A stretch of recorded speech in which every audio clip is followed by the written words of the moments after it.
Nah, selain ada sensasi di sini juga ada pantangan asam lambung berlebih gitu. Jadi mungkin kata dia itu punya pengalaman kalau minum ini, minum itu, makan ini, makan itu, dia tuh kayaknya kambuh gitu. Nah, pantangannya di sini ditulis kopi. Nah, ini nggak boleh minum kopi, teh, alkohol, terus minum bersoda, ketan, makanan pemanis, penyedap rasa. Misal micin, roiko dan kawan-kawan gitu. Terus mie, pokoknya yang berbau tepung terigu, roti, coklat, terus buah yang panas kayak durian, nangka, anggur itu nggak dibolehin ya, nggak disaranin.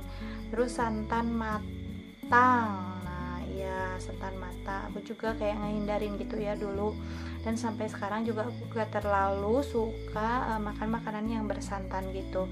Terus yang berminyak, yang pedas, kecut, dan yang paling terakhir adalah, dan ini mungkin poin yang paling penting ya menurut dia dan menurut aku juga, hindari stres. Nah jadi pokoknya berbalik ke diri dan pikiran kita juga gitu. Dan emang ngaruh banget ya kalau misalkan kita stres tuh pasti asam lambungnya itu pasti naik, dan dulu aku tuh kambuh aja gitu. Nah, bagusnya tulisan ini selain ada sensasi ya, terus pantangan, ada juga yang disarankan gini ya katanya teman-teman.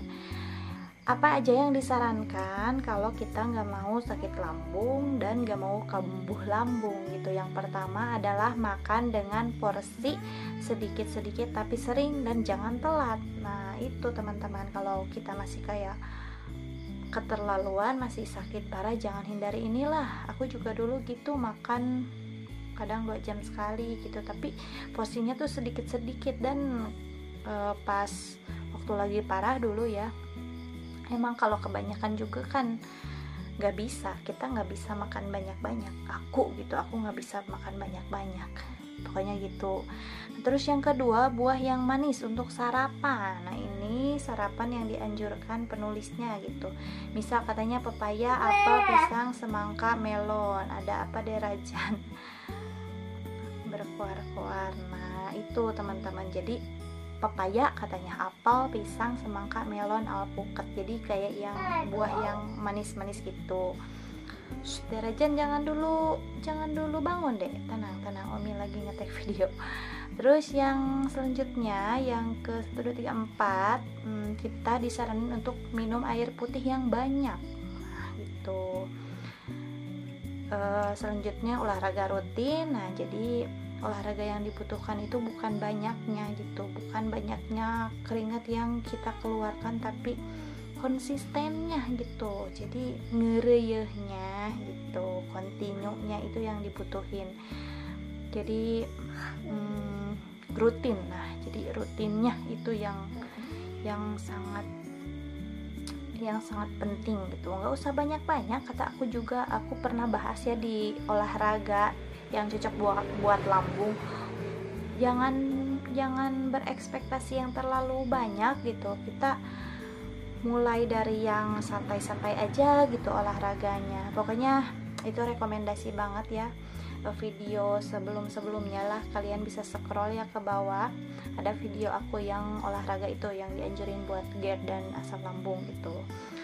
Olahraga terus berjemur. Nah ini juga ada loh di olahraga yang cocok buat GERD. Aku juga saranin buat berjemur juga sambil kayak gerak-gerakin gitu, biar berkeringat aja dulu gitu. Jangan olahraga yang terlalu wah banget juga gitu. Terus yang selanjutnya, perbaiki kualitas ibadah. Ini aku juga sering ingetin. Jadi mau gimana kita dikabulin gitu apa yang kita minta sama Allah, terus aja kita nuntut Allah, ya Allah aku mau sembuh, ya Allah aku mau ini, ya Allah aku mau itu, ya Allah aku mau kembali sehat seperti semula. Tapi kita yang mintanya egois gitu sama Allah, kita nggak ngelakuin apa yang Allah mau gitu. Jadi kamu mah gitu ya, jadi pinter kodek banget, kata Allah pasti gitu. Itulah intinya. Terus yang selanjutnya adalah rekreasi lah, holidin sedikit biar agak fresh gitu otaknya, nggak hayo we mikirin ini asam lambung, atau jangan hayo we mikirin asam lambung. Jangan terus-terusan kita berada di lingkaran gate. Kita harus keluar dan kita harus bangkit. Dunia ini sungguh indah teman-teman, harus bebas. Aku juga bisa gitu, masa kalian gak bisa? Ayo kita olahraga lagi, kita rekreasi lagi. Kalau bisa pergi ke gunung, enakan. Tapi aku juga belum sih kalau ke gunung, gak tahu, belum ada waktunya kayaknya. Soalnya aku kan pas habis nikah juga langsung gitu ya, punya anak, gak terlalu lama gitu kosongnya, jadi kayak meriwuh aja bawa anak ke gunung, mau ngapain gitu, kasihan kan. Tapi aku kayak mimpiin gitu, pengen naik gunung gitu sama Miswa, karena suami juga dulunya orang gunung banget gitu, mau banget. Terus lanjut ya, jangan bahas gunung lagi. Apa sih tadi? Rekreasi. Terus yang selanjutnya perbanyak tertawa atau gembira.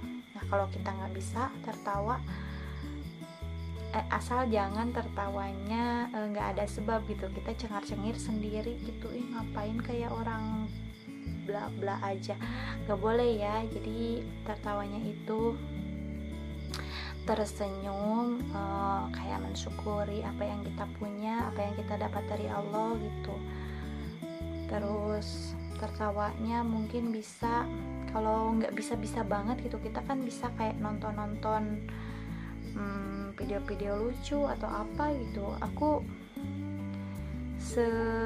serenyah itu ya, gampang ya kalau nemu tawa tuh, ada yang update status lucu-lucu aja gitu di timeline gitu, atau di Instagram atau apa, aku cepet banget gitu kalau soal tertawa, gak tau kenapa. Nah terus selanjutnya kan barusan ya perbanyak tertawa atau gembira. Nah terus yang terakhir ikhlas. Nah jadi ikhlasnya di sini tuh kita itu nerima gitu. Terus sabarnya itu gini ya teman-teman, aku juga pas awalnya berpikir kita itu harus melawan sakit ini gitu, kita nggak boleh, jadi aku tuh nggak boleh sakit ini dan aku harus melawannya gitu. Pas awal-awal lawan, tapi semakin aku ngelawan itu kayak yang jadi melawannya itu penuh dengan kayak emosional gitu ya. Jadi semakin aku ngelawannya gitu, jadi semakin kepikiran, dan itu tuh bisa buat aku stres gitu. Jadi kayak yang maksa gitu kalau bahasanya ngelawan. Tapi pas aku ubah mindset aku dan kayak gimana ya kalau misalkan sakit ini dijadiin temen aja gitu. Jadi aku perlahan-lahan, ya Allah, aku nerima sakit ini, aku nerima banget, aku ikhlas, dan aku akan ngejalanin hari demi hari aku gitu. Bukan walaupun aku sakit, jadi aku akan terima gitu ya apa yang Allah kasih hari ini dan besok, tapi aku